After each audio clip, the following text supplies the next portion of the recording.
Saya ingin cerita sedikit. Saya ditahan 6 tahun dalam penjara. Karena ikut Yesus. Bukan karena KPK. Saudara ya. Sebab zaman dulu itu ditangkap dulu. Ya, itu tangkap dulu 1 tahun. 2 tahun baru diperiksa. Bayangin aja. 1 tahun itu hanya ditanya nama, alamat, tanggal lahir. Hanya itu saja. Zaman itu mimpi buruk. Jangan sampai terulang kembali, saudara ya. Nah, sudah. Lalu, ya saya ditahan. Tahan saya itu pindah-pindah. Saya tidak boleh dibesuk. Ya. Tahun kedua, baru boleh dibesuk, tapi hanya kiriman. Jadi istri saya hanya kirim. Ya, dia baru tahu, oh boleh kirimannya. Kalau diterima, berarti orang ini masih hidup. Dulu tahun pertama, mereka sedih. Saya ini masih ada atau sudah tidak ada. Sudah. Istri saya selalu kirim. Saya masih ingat kiriman istri saya. Roti yang segi 4 itu. 1 buat sebulan itu. Makanya saya kalau lihat roti itu sekarang trauma. Gitu. Gitu. Yang segi 4. Ya, yang segi 4 itu. Yang isinya macam-macam begitu. Lalu odol yang besar itu 1. Sabun mandi 1. Itu kirimannya. Nah saudara, saya 1 tahun lebih selama sebelum dikirim, kami tidak pernah lagi sikat gigi itu pakai odol. Jadi itu sikat giginya aja sudah balik ke sana, balik ke sini, terbuka ke sana. Itu kena gusi sakit saudara. Tapi hanya itu saja. Begitu dikasih odol, waduh. Kayaknya enggak mau kumur-kumur saya saudara. Wah itu nikmatnya luar biasa. Saudara mau mengerti arti kenikmatan sekecil apapun, saya doakan masuk penjara, saudara bisa mengerti. Ya, terbayang nasi gorengnya istri itu luar biasa, menghargai sekali. Ya, itu ingat saya. Nah, saudara, kan di penjara itu teman-teman minta. Jadi seminggu habis odolnya. Nah, odol zaman dulu itu masih bisa dibelah gitu. Dibelah gitu, dikorek-korek, habis tuntas. Lalu saya berpikir, wah kalau begitu siapa tahu istri saya kirim. Orang suami istri itu ada kontak loh. Saya kalau pergi ke daerah pulang saya mau makan apa, enggak boleh pesan. Pasti ada di rumah. Kontak. Makanya laki-laki itu enggak bisa nyeleweng. Kontak dia. Hati-hati saudara. Radarnya lebih tajam dari satelit apapun. Walaupun belum ada bukti. Saudara, karena berjanji 2 menjadi 1. Mestinya supaya tidak menjadi 1 berdoa. Waktu menikah bilang 2 jangan jadi 1, 2 tetap 2. Nah, saudara dikawinkan atau tidak oleh gereja, saudara. Jadi sudah saya pikir istri saya kirim. Saya mulai berdoa dengan Tuhan. Tuhan, saya mau minta odol. Saya tidak tega saudara minta dengan Tuhan odol. Karena saya ini bertobat sebagai orang Protestan. Orang Protestan itu tidak pernah dididik minta yang kecil-kecil, minta yang besar-besar, doa syafaat, Afrika, pemerintah, semua itu saja saudara. Jadi tidak pernah ada daftar odol itu tidak ada.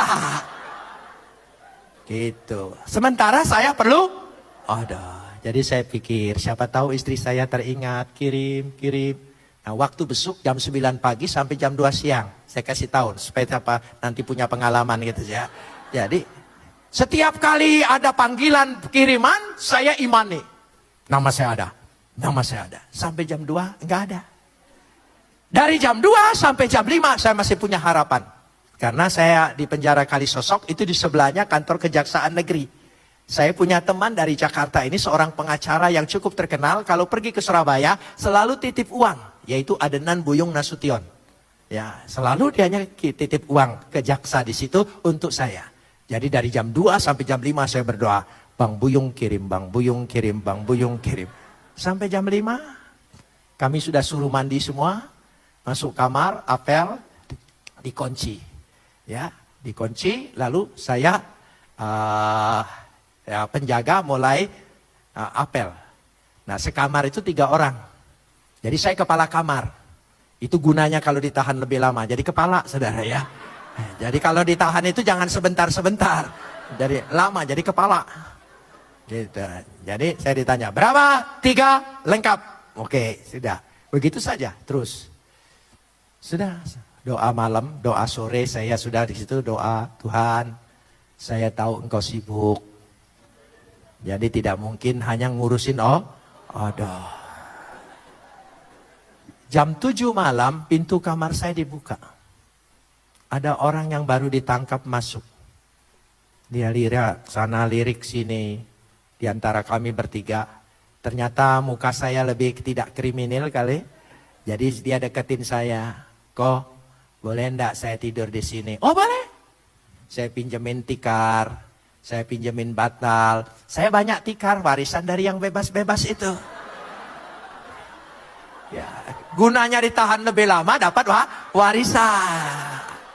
Jadi saya banyak tikarnya, saya pinjemin bantal. Ya silakan tidur di situ. Lalu dia bawa keranjang plastik, kantong plastik.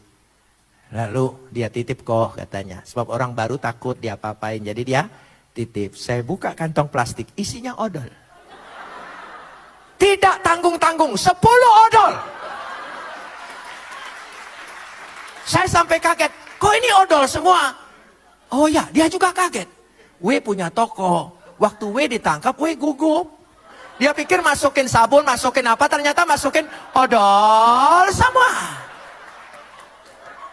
Jadi malam itu saya dapat tidak tanggung-tanggung 10 odol. Tuhan itu cara mengabulkan doa kita luar biasa. Makanya jangan suka mengatur Tuhan.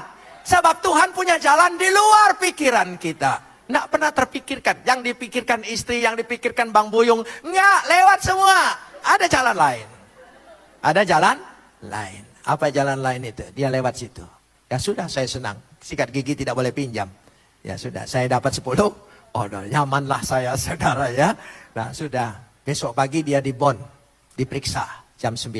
Sampai jam 5 apel, saya bilang 4, 1 di luar, 3 di dalam. Petugas bilang coret saja, itu salah tangkap.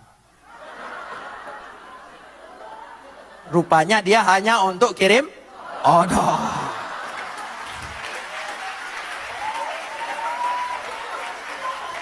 Dari situ, dari pengalaman itu saya sangat mengerti kalau kita minta dengan tekun dengan Tuhan, tidak mungkin Tuhan abaikan. Sekecil apapun permintaan kita, dia penuhi. Dan kalau dia penuhi, lebih dari apa yang kita minta. Beri kemuliaan bagi dia.